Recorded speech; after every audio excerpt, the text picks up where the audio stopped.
Welcome to People of Purpose. People of Purpose. People of Purpose. People of Purpose. People of Purpose is a podcast of inspiring people whose stories help you see things differently, live with intentionality, elevate the way you participate in the world, and take the necessary leaps in your life to seek and find your passions. Come with us and develop the courage to wholeheartedly pursue your purpose and unleash your truest potential.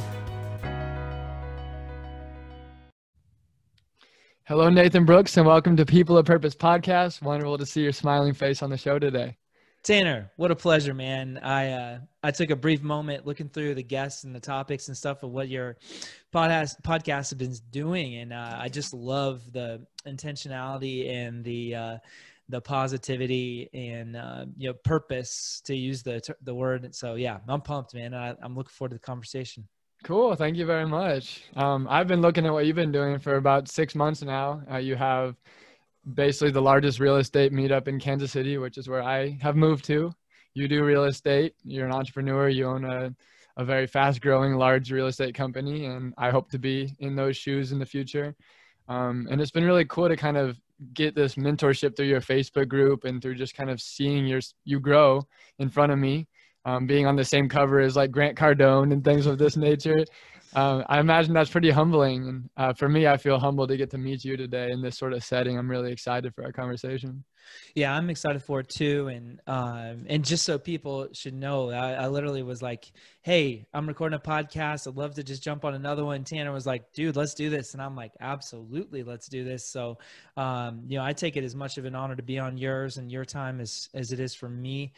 And, I think, one of the things we talk about in the meetup all the time is, sometimes you're the student, sometimes you're the teacher, and all these conversations always have an opportunity to learn and to help others. And and as far as the magazine or whatever, it's a blessing for me. It's a blessing for my team. And I try not to live into the ego part of that and more about the blessing that it is to tell a story of our company. And so, I haven't even thought about it, to be honest. Of course, the day was fun to post it, the picture and share, and the love that I did get, which was awesome. And giving it right back to my team, who does, the amazing job of really doing the vast majority of the work that produces the results. So it's a blessing. Of course. And I think it's the way that you handle things like that I've seen that made me think like, this is a no-brainer. This is a person of purpose. To me, like being highly successful as you seem to be is not enough criteria to be considered on a People of Purpose podcast. I need someone that has more substance behind why they're doing this, what the intentionality is, what the vision, what the legacy is. Is it aligned with their authenticity? Are they living out their truest self? Are they growing in the ways that they're designed to grow? Is the world sharing in their gifts? And I just see all of that in you. And it's been really cool. And I see a lot of myself in you too. You gave me your purpose statement. You said a passion for leadership and culture through clear vision and empowering your team. This is very, very aligned with my role in my company right now too. You're just like, you're leading at the top level with the visionary aspect to it. And you're working through the people and the culture within the team. When and how did you begin to develop this sort of purpose statement? How did you know this was who Nathan Brooks is in whatever you put yourself towards? Well, you just said a lot of really great things as far as the focus of the podcast and what it does. And so I just want to go back one step first, if you don't mind. Okay. Which is, somebody of purpose, right? And somebody of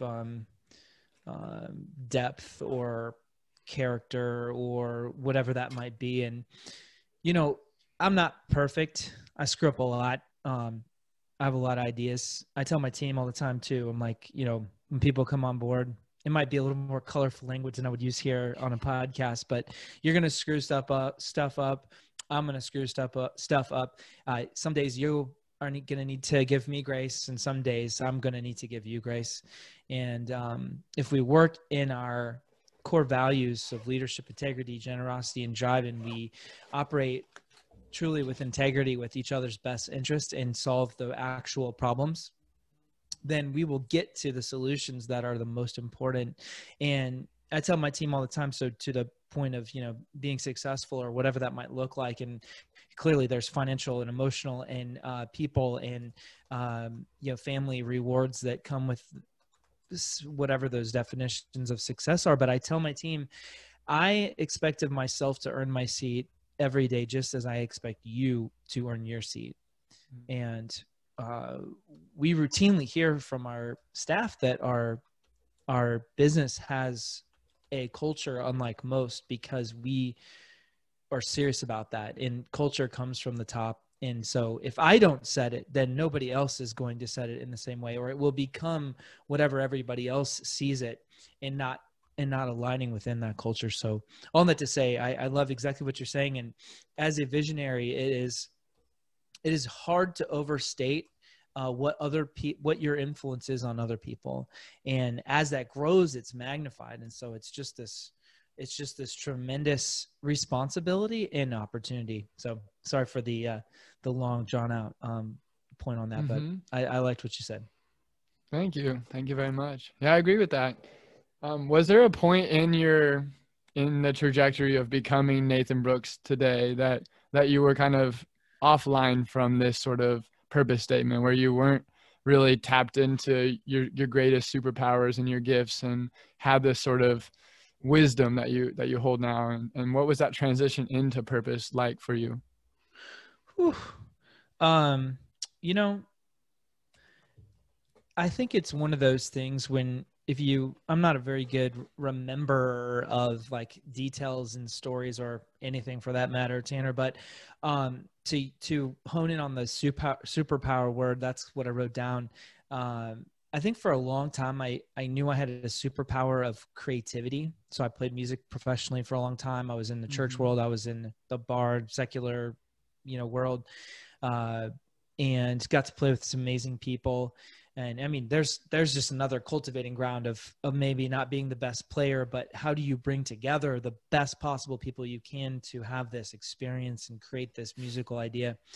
And it's a brilliant and wonderful transformative experience when you are on a stage playing for thousands of people, which I've had the blessing of doing multiple times. And like, it's far beyond what you could ever do by yourself. And I've played solo too, but so I think the superpower, it's like the harnessing and distilling, and then removal as much as you can of ego out of yourself and truly in what the actual problem is. And then the superpower itself is when you balance those things of humility, opportunity, what the problem actually is, and then being able to say, okay, I've been coaching on this literally obsessively for the last at least 7 days. Ask a really specific, very powerful question that is open-ended what or how questions, which we learned from Chris Voss, and is really to the actual point of what the problem is. So in our business right now, we're talking about the number of properties we land that are starting under contract to close and versus that are closing. And it's a big number, and it's a big financial number at the end of that, if it's right or if it's wrong. And all the other things that we're doing in our business, whether it's buying houses or it's renovating houses, it's talking to a client, right? All those things are important, of course, but if we don't buy them, renovate them, and sell them on time, revenue, right, is the ultimate driver of where your company is and how it is success. And so what I realized was, as a superpower, I have a lot of ideas, but that superpower is super destructive in the midst of solving a very important problem that has nothing to do with all your stupid ideas, right? So you can't keep bringing ideas to a problem. It's like putting gasoline on the fire that's already started. Right. Because you're not solving the problem. You're just creating, my business partner calls me Dr. Chaos. Like you're just throwing stuff at it. And so it's the balance of the superpower to recognize sometimes, Nathan, I actually can't bring more ideas. I have to actually bring better questions. And sometimes I can bring ideas and then give it to my team and say, all right, what do you see? Tear it apart. Do you like it? Does this make sense? Is this, is this something that makes sense for us as a company?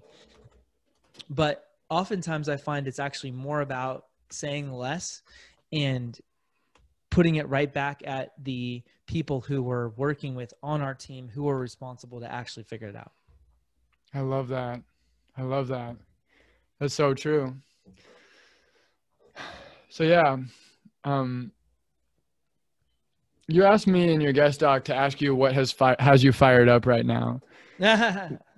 I guess I want to see where you take us there, and then we can kind of circle back to this power of questioning, because I agree with you, and I think that that's also one of the things I tend to focus on. I'm a natural interviewer. I'm curious. I want to dig into what drives people and what motivates people. What is it that has you fired up, and how are you applying your superpower to that?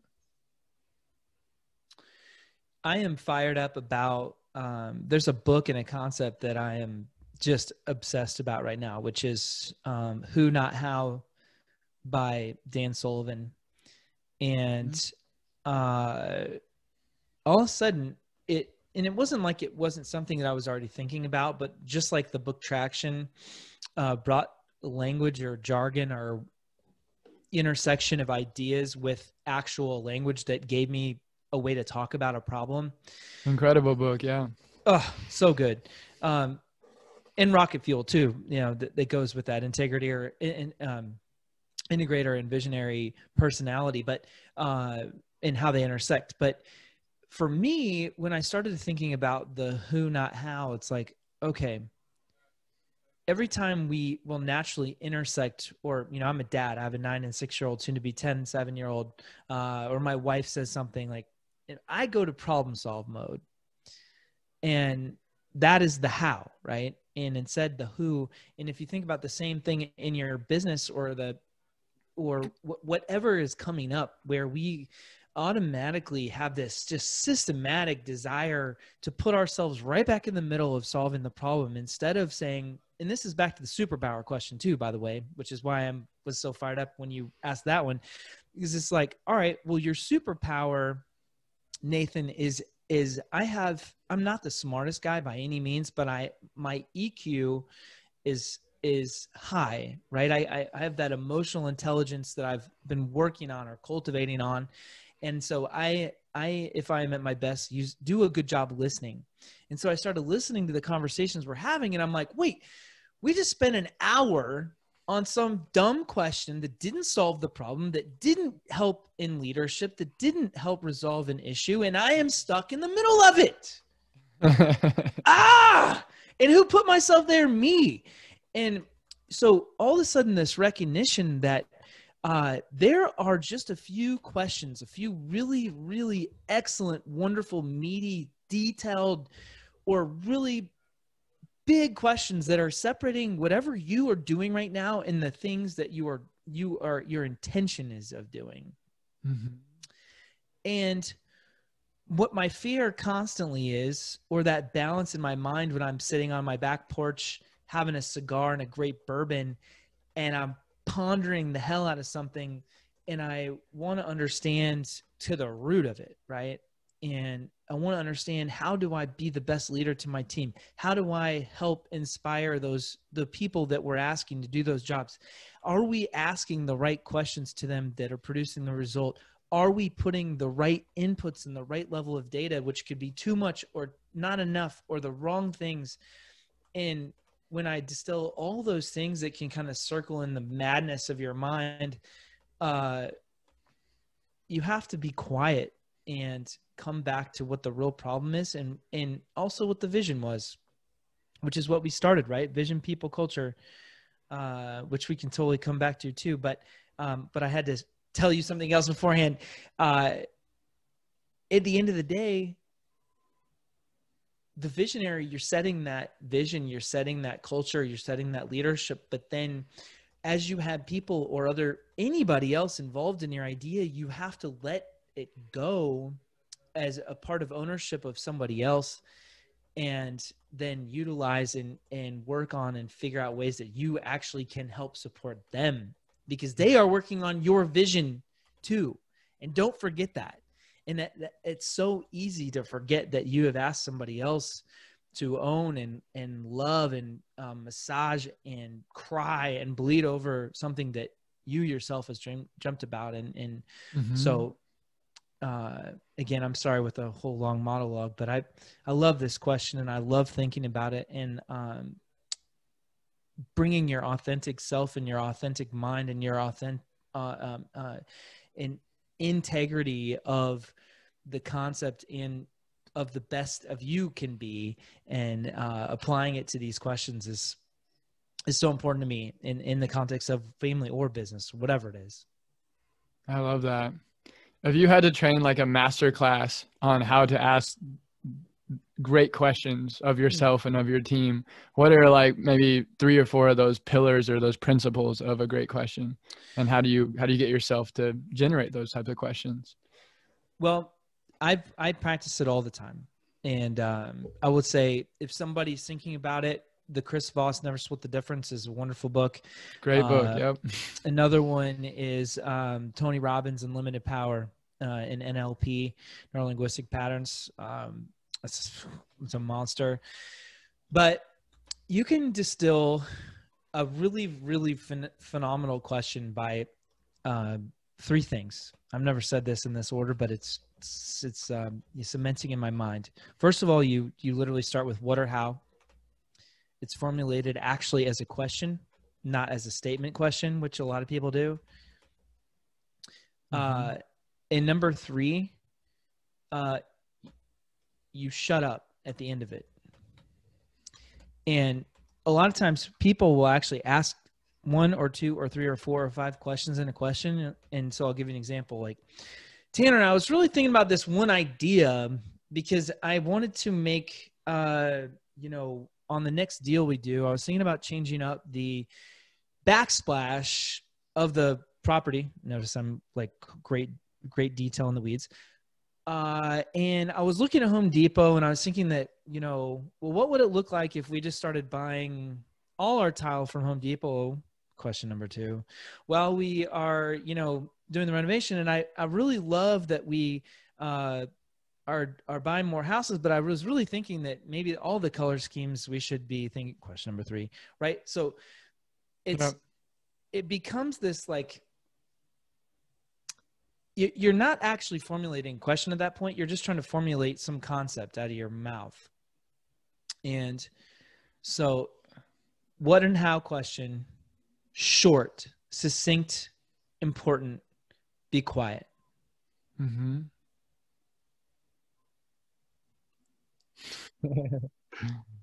going to practice that this interview. It's a tough one, man. And even, me, I'm used to being an interviewer or or a guest or whatever. Some of my favorite podcasts I listen to, whether it's Jocko Willink or Joe Rogan or, Ed Milet, I think he's a great interviewer as well. And sometimes those guys go on pontificating and, man, and I do too. And probably already done it too many times in this interview. But when I'm at my best, it is by far the most effective thing because it's not only actually getting to the question, and it's not actually a question followed by you telling them what you feel about it already. And then, as Jocko, I think, would say in his book, if you look at Dichotomy of Leadership, or you look at, and by the way, I'm not writing down the number of books I mentioned. It's not a competition just to see how many books I can name, but I do love books, by the way. I see that. Extreme Ownership, talking about like, it's the commander's intent. Like, ask a question, but did you already set the vision, right? And did you give then autonomy and field of fire or their field to work in to go solve the problem? And I think that's where we fail so many times. We fail ourselves and we fail our teams and we fail our families. Same thing, right? Ask your kid, hey, did you clean up? What does clean up mean? Right? Did you pick up your room? Did you, put your dishes in the dishwasher, whatever? There's so many of those things that we could have less conflict and more simplicity by just making it clear what the outcome is that we want. 100%. I agree with that a lot. Well, let's start with a basic tenet that has been assumed this whole conversation. What is purpose to you? What is purpose to me? Yeah, firing the big guns. A nice job with the what question, followed by the question, followed by the silence. You know, I think purpose can take on different forms. And I think that, you know, purpose can also be, I think of three different kind of areas in my life. I think about my business, my personal life, and myself, me as an individual. And so my purpose in my business is to be the best leader, you know, and understanding what is it that I am fulfilling in my role that brings what other people, to use that same word, right, that I wrote down, superpower. So my purpose, how do I affect and be the best leader in my business? My purpose in my personal life is to be the best form of me that I can be. And that's through ways that challenge me, like martial arts, or through hunting and sitting in 5-degree weather, or my meditation practice. And in my family, it's how do I affect my children and be the leader and represent love and kindness and compassion and patience in the development of my kids. And I think purpose can change. And I think sometimes we try to make it something that's like this really, really complex thing. And sometimes purpose can be, you know, overly simplified. But for me, I think of it in those different ways. And, you know, I have different responsibilities to each of those. Like, did I get my freaking workout in today? I kind of wussed out. I didn't do a full workout. And my purpose is to make sure as a person that I commit to that stuff every day. I did get my meditation in, I got work done. I got, you know, leadership in our business, kissed the kids. We played some, did Legos, you know, but it's constantly, it's having the willingness to dig back in over and over and over of what you believe in, whether it's comfortable or not. Purpose is having the willingness to dig back into what you believe in, whether it's comfortable or not. That's pretty wise. The only thing that is constant is change. Mm-hmm. And we have to be able to, you know, a book that I just revisited was Who Moved My Cheese? Have you heard of this book? Yeah, of course. It's about this sort of concept, like how we have to embrace change and evolution and in these external things, and develop kind of an internal locus of control where we can manage our lives independent of the outside circumstances going on. A question I have for you is, what is the purpose of your business for your family? What kind of came first, and how did that evolution take shape? I guess I'm referring to the buy-in you've had to your business. Like, a lot of people start businesses from a very, you know, like, I'm doing it as a side hustle, a part-time thing. When did it become this super full-on thing that was layered on top of your family? You know, I think it's like an amalgamation, right? And as the development of the idea became clearer, then the offspring of that clarity becomes sharper vision, which then promotes opportunity to put the people into that, you know, into the growth of that, rather than it just being an idea. And I think when we first started, you know, I always loved the idea of business and doing it. But I mean, I was a freaking musician, right? Hippie haired, tie-dye shirt wearing, you know, going around the city or the, you know, Midwest or whatever, playing music. And, you know, but I always had passion for whatever I was doing. almost obsession, right? Not almost, obsession. I obsess about whatever it is.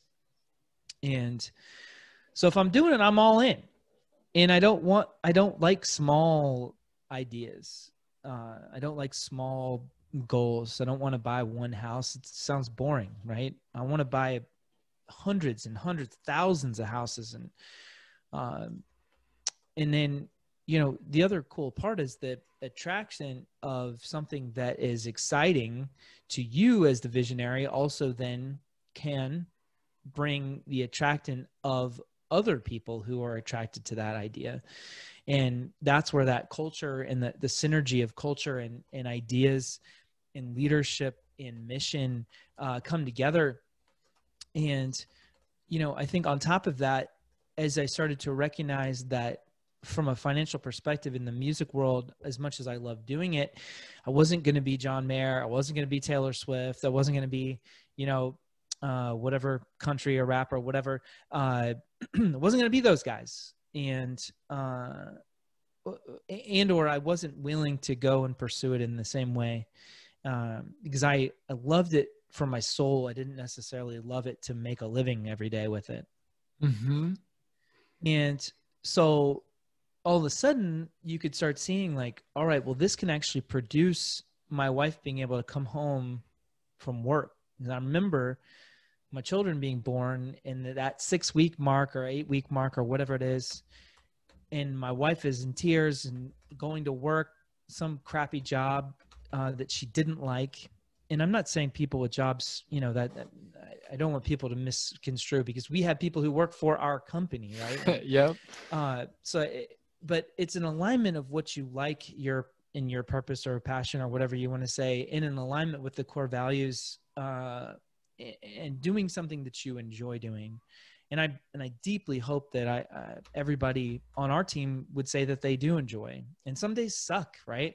We've had some challenges in our own business, and for people looking on the outside, you see the pretty pictures and the well thought out posts and all that stuff. But I'm telling you right now, anybody listening to this podcast, whether you have just the seed of an idea or you have the, X number of deals that you've done, whatever widget it is, ours is real estate, or us, we've done 540 houses. Sounds really impressive. We still have problems, and so it's that same application, whether it's in my business or whether it's in my personal life or my family, that we come back to it and recognize what it is, right? This business is to help serve our team, it's to serve our clients, and to serve myself and my business partner and our families. Mm-hmm. And to put it in its place of what it is, what that living, breathing thing that is a business, and it is people, and it is not perfect, and allow it to serve and grow and breathe and become something that you cannot imagine even what it is as it grows, because it's no longer just yours to control, because other people have influence and they have the massaging and changing and creating of it too. So, I think it's just been a gift, and it's been a one heck of a challenge. And when people say they want to just go be a business owner, guess what? It's really hard. You have to actually want to do that. And it doesn't happen overnight, so of course I'm sure some people do, but you can't look where other people are. You have to look where you are and where you want to go. Right. And that's quite a transition from being like a soul-centered musician to moving into this industry that's full of drive for profit and revenue, and you're now like a face of a market. You're one of the key figures that I am aware of in our market that's active in a way that's like kind of grouping people together and being that I don't know, that high level networker that's moving people in the right direction and so forth. And it comes with a certain degree of responsibility, and you have to be bought in to fulfill that responsibility, or you put yourself in a position a lot of people down. Yes. And also being in integrity with yourself, and the things that you're doing and representing are actually you. And, you know, I think it's so easy for people to get wrapped up into a business or an idea or themselves or money or whatever it is. And they objectify those things versus being and living and growing within themselves and letting that be an outward, you know, communication and example of themselves. And so, like you said, you know, whether it's the meetup or you know, our business or whatever, we do have the opportunity to share our brand a lot and in some really cool ways. And so, you know, but you're only as good as what you just did. And that's the thing that keeps you honest and humble. And so we as a company and me as a person, I have to continue operating with that integrity and continue operating with that intention. And we have to do that as a company too, and not get caught up in, you know, whatever size our company is or whatever magazine you got put on, and just call it what it is. It's a tool. It's an opportunity. It's a blessing. But we're not that magazine. And we are the people that make up this business, and we're the people that make up our family, and we keep growing and so forth. And that is why you attract people, because you are real and you are living and operating in integrity. What are those top indicators of success that you track for yourself? Oh man, there's a lot. You know, go back to that business, personal and professional, or I'm sorry, business, personal and family. So, you know, for instance, personal would be like, how did I eat today? Did I drink enough? Did I drink enough water? I track it, you know, I track it every day. Did I get my push-ups and sit-ups and all that stuff? Did I do my meditation? Like, did I start my day right? Was I present with my kids? Right? Did I do a good job? Was I present with my wife? Did we put our stupid cell phones down and enjoy dinner and a glass of wine and make dinner together? You know, in business, it's a little different, I think. It's both, you have the people component, and you have to recognize that this is not a game. It's for real. We're in the game of business. And there's another book, Great Game of Business. It's written. It's an awesome book. And it is something that, you know, we track, of course, financially. How are we doing? People, how are we doing?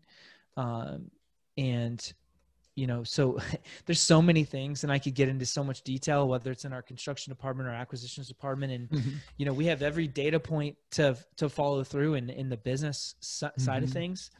And actually, one of my great searches and great questions, great thoughts right now is around that, right? And how much data is the right amount of data, and which points and what tells you. So success right now for me is literally, did I ask the right questions today, and did I operate in all the things we've talked about, you know, at my best? And if not, what did I learn, and how do I not do that?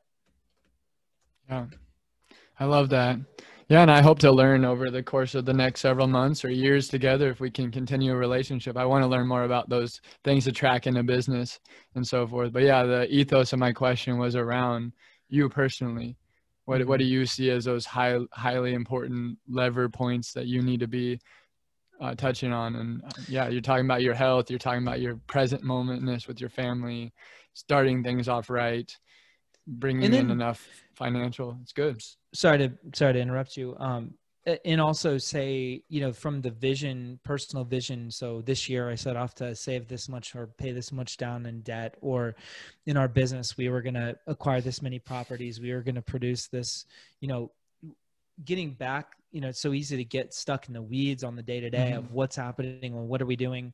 And as the visionary of my company, I'm responsible to be thinking and setting vision in the future. So if you're so busy in the weeds and thinking about what's going on today, you're not taking the time on what the how or the who or the why.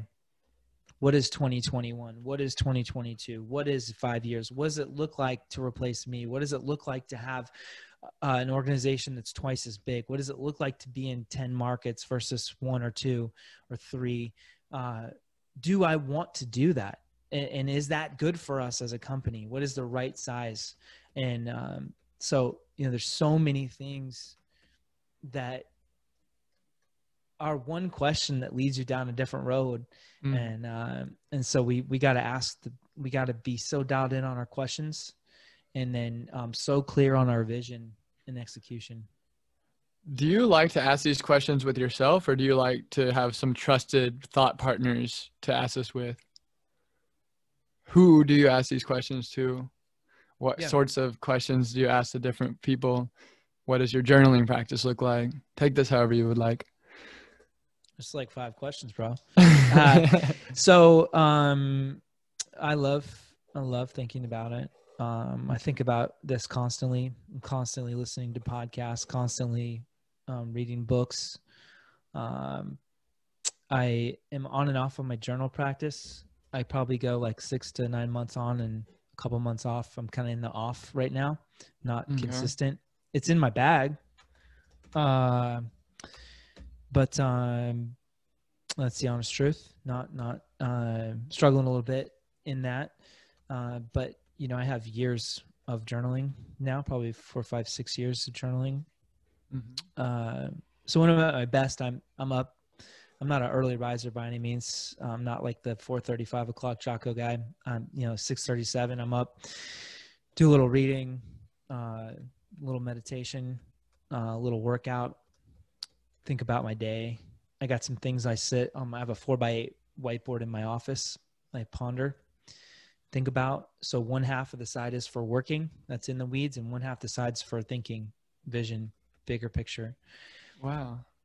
And so, I am constantly jamming on this stuff, whether it's with my business partner, whether it's our COO, whether it's our marketing director, our acquisitions manager, and my wife, harassing her with questions. My buddies over, bourbon and cigars. I love questions, and I love people who are open to thinking and want to, and are passionate about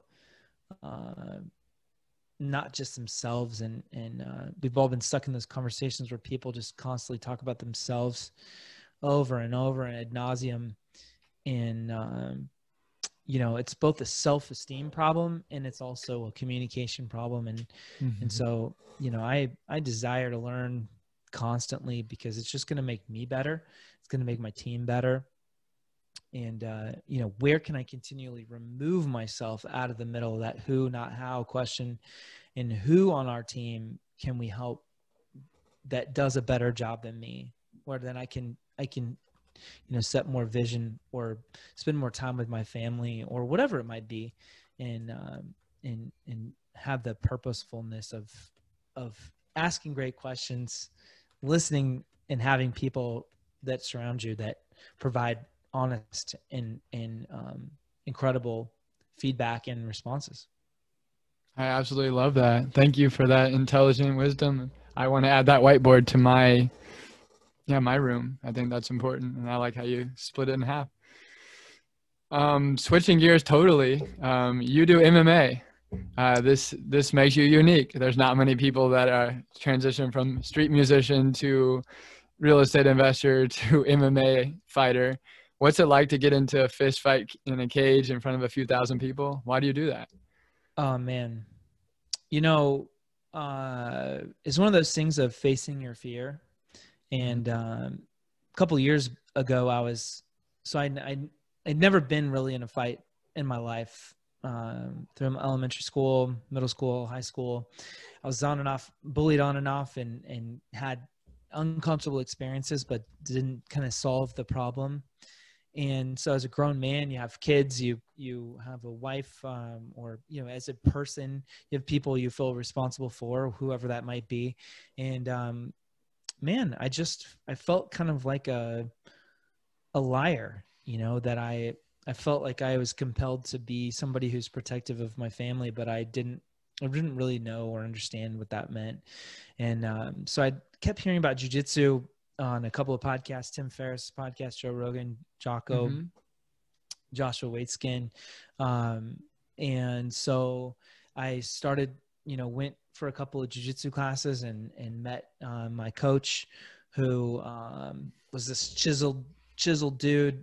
And people who understand and know jiu-jitsu, it's like this weird like ninja magical thing that people can just like do stuff to you and you have no idea how they do it.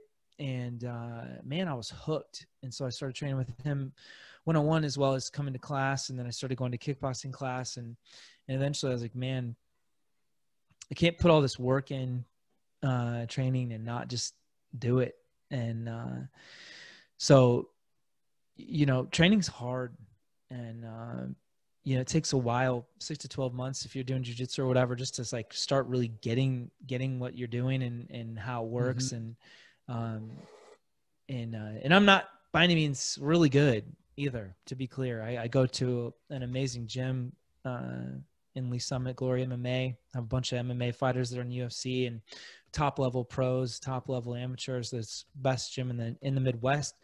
And I'm definitely in the bottom rung, but I'll take a fight at 38, 39 years old and just do it, and go through the process, and sometimes agony, sometimes wonder, sometimes pain through training for a fight. And I've played music in front of 8 or 10,000 people, and I've raced cars, and hunting, or whatever it is that you can think of that gives you a blood pressure spike or adrenaline spike. And I've jumped out of an airplane. There's nothing in the world that I have personally experienced that comes even remotely close to the adrenaline and out of body experience of getting in a ring. And so, yeah, it's a hell of an experience, man. And I am better. I'm a better person for it. And it's something I talked about a lot, and eventually I'll write a book, something around uncomfortable bucket. And that's a martial arts thing, is like, how uncomfortable are you willing that uncomfortable bucket to just get in there and crawl down and sit in the discomfort, whether it's somebody around your neck or getting punched in the face, or you're sweating, or you're so tired and you are trying to just get a breath and you feel like you're getting smothered. And there's so many moments like that where how willing are you to do that? And then can you apply that same experience in your business life, where something sucks that bad, or something personal in your personal life that's hard? And so, man, yeah, it was a tremendous, incredible experience. Yeah, I can imagine. I love that. Well, that would be cool to see a fight there at some point. Like, I live in Independence, so we go to Lee Summit quite often. I play ultimate frisbee as my athletic drug of choice. Nice. I've been hesitant to get into the fighting stuff because I've had a couple of bad traumatic brain injuries, and I've been healing from those, and I feel fully healed at this point. They've been several years ago, so I may have to start doing jiu-jitsu. Those same guys influenced me, by the way. Tim Ferriss, Jocko Willing, Josh Waitskin. His book, Art of Learning, Josh Waitskin. Awesome. It's absolutely incredible. And he breaks down these fighting principles into a learning science of sorts. It's so meditative and raw and beautiful. Yep. Genius. So I'll have to try that. But right now I play ultimate frisbee in Lee Summit, and it's fantastic. And I get to go with my business partners, my brother, my wife, and we have a group of people now that's gets to do that. So that's been fun. I love it. And that's the thing. You can pick whatever you want. I think the challenge to me is, in the martial arts, not only is it the physical shape, but it's the mental capacity, and just anything that challenges you as a person. Like I just was telling you before we started, I just started doing, I'm wearing the hat, archery and hunting with a bow. And it's hard. It's hard and put in practice and just like anything, I'm so competitive and I want to do a great job and I want to be super successful at it, but I get obsessed and it's fun to go down the rabbit hole and go draw your bow. I've been saying, I've missed one day, but 50 to 100 arrows a day. Like, how fast can I get to 1,000? Wow, that's cool. Yeah. So just like make it a game, and how can I get better, and how did it go today? And then, so yeah, I enjoy it. What's your learning process look like? Well, I will obsess first. So I will think about something. I thought about, sometimes I'll just like immediately pull the trigger. But like in the jiu-jitsu case, I bought some books and watched some couple of videos, and then I just was like, screw it, let's do it. Richard Branson, right? I just went to the gym and started, jump in. What does it look like? And then I have to have the gear too. I like gear. So I went and bought the bow, and I bought all the crap. And then 5 days later, my kids were like, well, that's pretty cool. And went back, bought a bow for them, and arrows and stuff, because I'm all in. So if I'm doing it, I'm not going to buy like the cheap thing. I want a good bow. I want a good, was mats and MMA or gi or whatever you're wearing. Guitars. I want good guitars. I want to play something that's nice, and I want to enjoy it. And so I'm not going to be halfway in. I'm either all in or I'm not in. And so my learning process is, jump all the way in the deep end and just get after it. That's my preferred method. And you're cool with being one of the worser ones for quite a period of time, or do you typically excel to being in that upper rung of people after a while?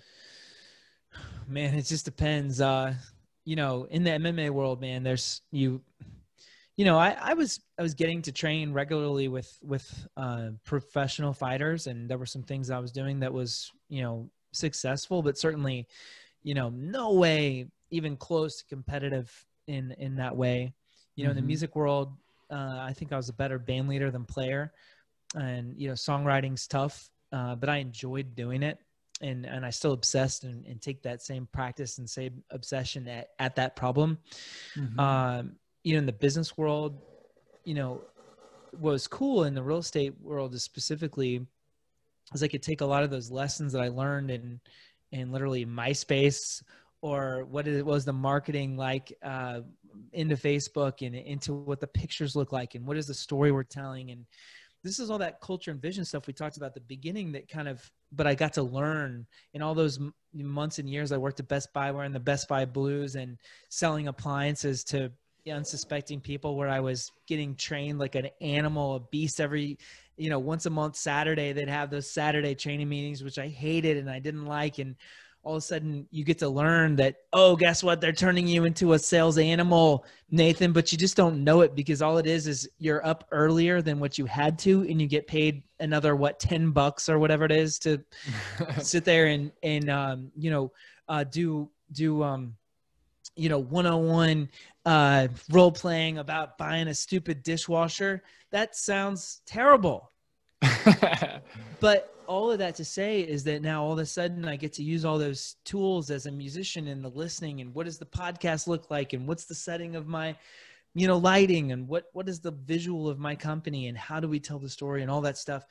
And it's like this beautiful, transcendence or renaissance, right? That's rebirth of who you are now. What are you learning? How does it apply? Oh gosh, it applies over here too. Oh gosh, we just got better. Oh gosh, we just got a better principle of how we can practice something. Now you can go back and apply it to music, or apply it to martial arts, or apply it to business, or apply it to my kids. And oh gosh, now I have this meditation practice. Calm down, relax. How do we communicate that? It's just beautiful. We get to actually have those moments and try to be a little bit more conscious, aware, and better as a human. And then it just influences all those other things. Yeah, 100%. And then what you're doing is you're getting to be a sales animal, but you're going the next step, and you're saying, who can replace me, and how can I get them ready to have what's in my head in theirs? Is that accurate? If not better. Yeah. So that, and so literally in April, I sold the most houses personally of anyone in our company, and sold 19. And then in the month of May, I sold the most any again, because I jumped in. We had a transition of an employee. That person left. COVID hits. I'm thinking this thing is tanked. We are going to be sucking for a while, and we're just hoping to get out of here. I sold 20 something houses in May, most ever again. And then, you know what? Our sales guy just beat my record. He sold more than that in a month, like 25 or 26, 27 houses he sold in 1 month. And, you know, I called him up and I was like, hey man, I really hate you. And I left a little silence, and then I was like, you know, I'm kidding, right? You smashed it. You know, is it? And it's like, what a joy to have somebody that's so pumped about real estate and so pumped about doing what he's doing that he literally just smashed a record that I had put on the board that was a monster number. So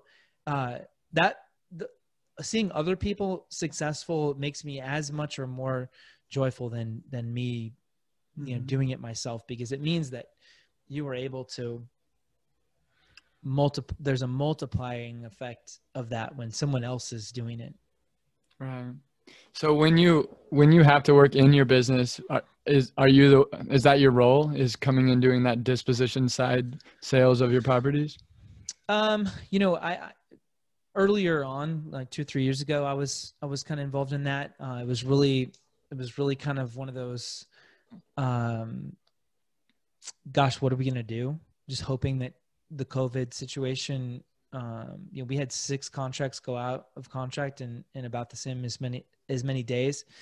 And so I just said, hey, right now I'm the best guy in sales that we have in our business, and I'm going to sit in that seat.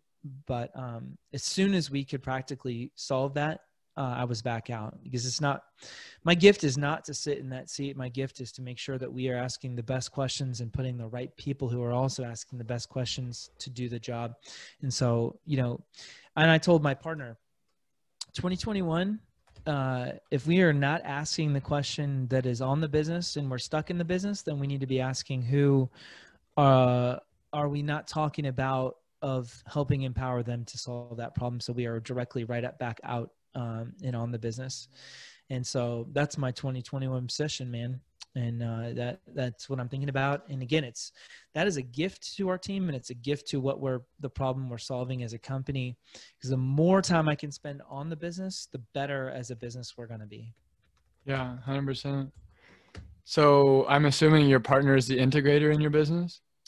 You know, he has been, and he is an integrator type of personality, although we have hired a COO who is not fully in that role yet, but we're in the midst of, you know, 2021, I believe we'll have a departmental manager who's responsible in each department and reporting to our COO for every department by the end of the year. And so it'll be the first time in the history of our company that we literally had a department and a manager who understood the get it, want it, and capacity to do it, and then a COO who is actually in that integrator role, where my business partner and I, who also have that integrator visionary relationship, can then jam on new ideas, have special projects, and then bring that to our COO and our team to integrate it as we have other ideas. So that's beautiful. Like the best of both worlds. Congratulations. So you're saying you and your partner get to work on the business now nearly full time? Me more than him. But, you know, I think that's probably not, we are very close. We're very close.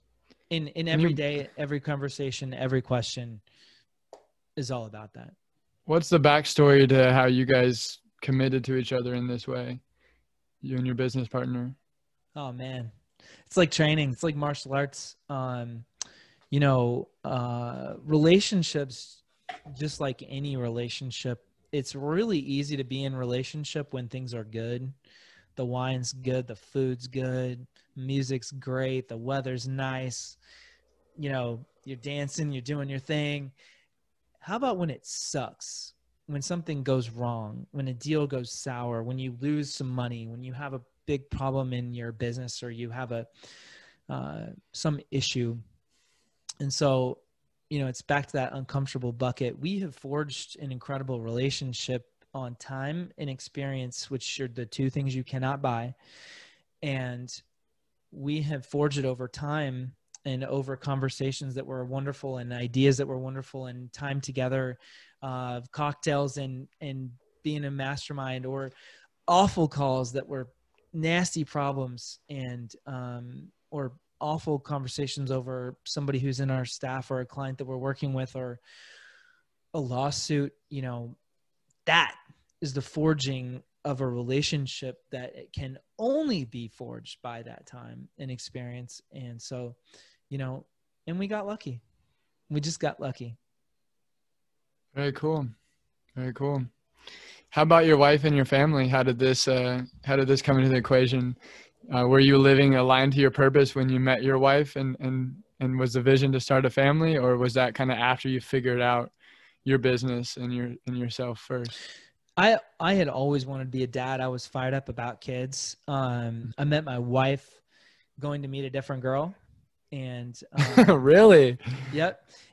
And so literally met that person. I don't remember her name. I was like, nope, not doing that. And so my wife happened to be like the nearest good-looking blonde, and I was like, all right, well, this will work.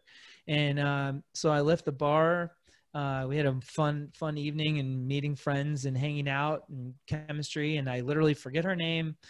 I don't get her telephone number. And it's a total failure on my part. And so I had a show the following week. So I was a professional musician at the time. And so I had a show the following week. They were playing my song on 96.5 The Buzz, and it was the Buzz Homegrown show. So they played my song on the radio.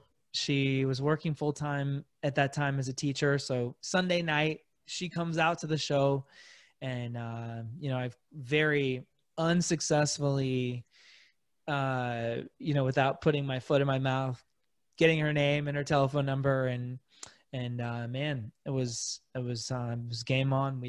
We just had chemistry and interest in each other, and so yeah, we were fired up about being together and travel and having fun and living a great life, and a passion for philanthropy as well, which is something that we're focused on into the future, and then having kids. So we have a beautiful 9-year-old boy and 6-year-old girl, and so life is good, man. I love it. Well, let's finish off this interview with talking about some of that legacy and vision stuff that I asked you about that you just mentioned. You said that your legacy you wanted was to have an amazing business, build an amazing business, having my family set up both personally as people and financially, and having a successful nonprofit that gives away over 1 million annually for arts and education, ... and does so for generations. Yep. Is there, what would you like to highlight about this as we kind of wrap up this conversation? Is there something here that stands out that you want to share that would help the audience kind of get a better sense of their legacy and their vision? I think, first with the kids, a lot of people think about making a bunch of money, and there's certainly nothing wrong with it. But, how do we make sure that our kids are successful as humans first? And, and I think about this all the time, where I make sure, I don't have that, ridiculous wealth, but I think at some point, I do believe, that I will be, I'll be a very wealthy person and financially. And I don't believe we're successful if we only have the financial wealth. And I've known many of these, trust fund kids, so to speak, that, are either great in spite or despite, of their, or they are, some of them are not great at all. And they didn't have that love and care and compassion in education as a person, and what it means to be a person, and to be a good person, a great person. And so, again, I'm not perfect as a parent. I'm not perfect as a human. I'm not perfect as a business owner, but man, I really am focused on our kids, again, asking great questions, being interested, loving people, being human, acting with humility.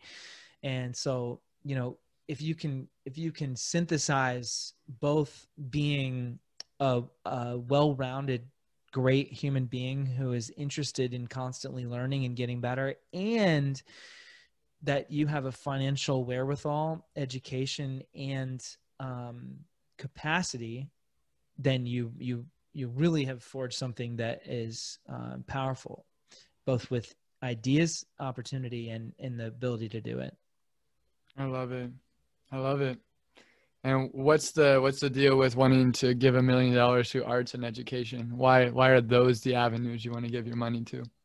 I think that, a lot of times arts, like specifically in the music or painting or literature or whatever it might be, but I'm specifically thinking about like the art class, the music class, teacher, whether you have availability of an instrument or availability of an awesome teacher.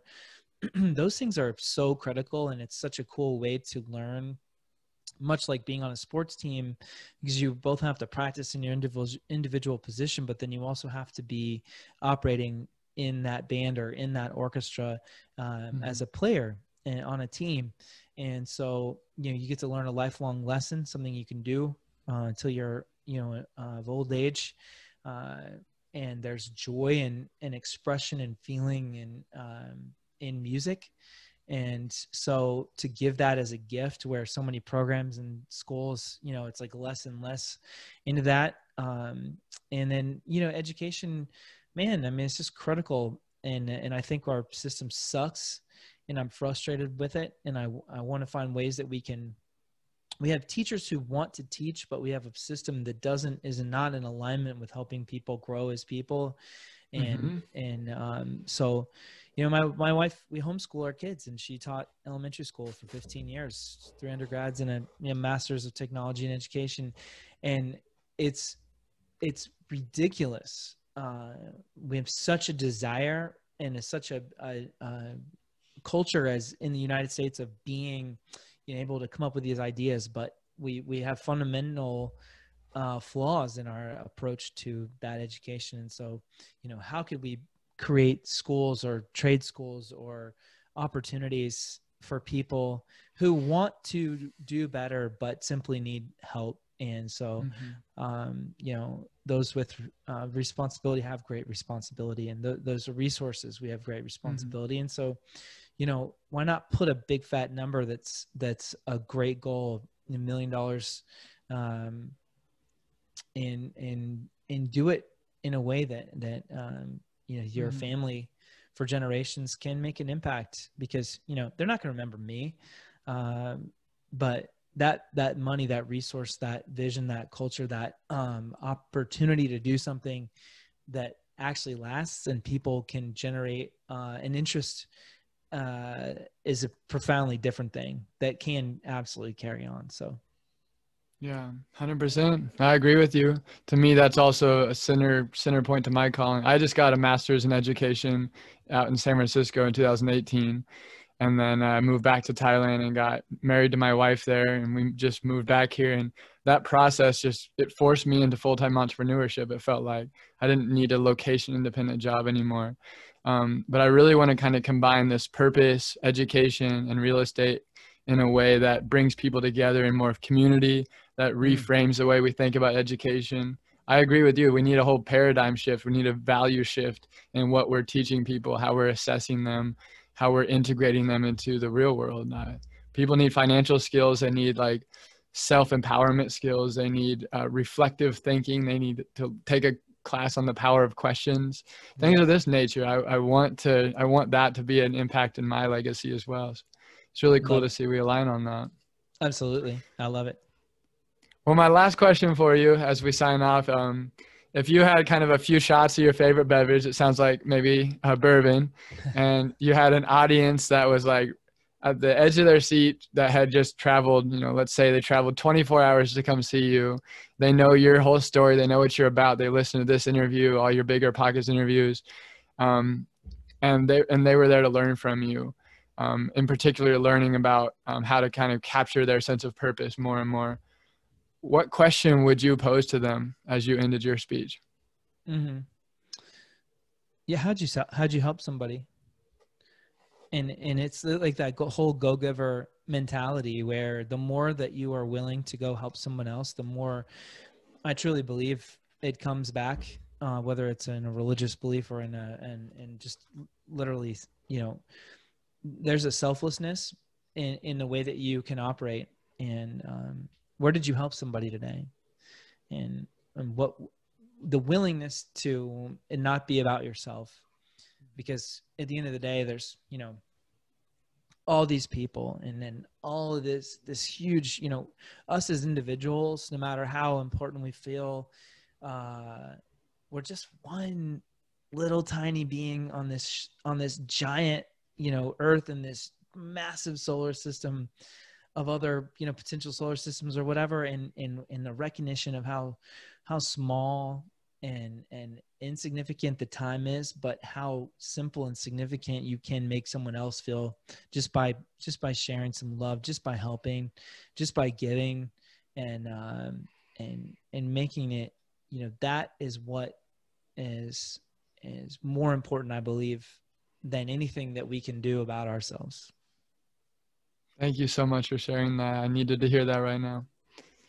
I appreciate you, Nathan. I appreciate the wisdom you brought on today's podcast, the demeanor you carry. You have a humble nature to you. You're pensive and you're thoughtful. You're eloquent, but you're also simple. And I think that there's a certain level of relatability all of us could feel as we listen to how you share about how life could be lived. It's not this insane thing where we got to go be a billionaire in a year or something. It's just every day showing up in the way we need to show up in our life, asking ourselves the right questions. I've learned a lot from you, and I'm excited to see how our relationship grows over the time we may get together here, living in the same city. Absolutely, brother. And I appreciate the opportunity and wonderful questions and conversation. And again, appreciate opportunity to be on here with you. Cool. Well, thank you all for listening to our interview today with Nathan Brooks on People of Purpose. And here's to becoming people of purpose.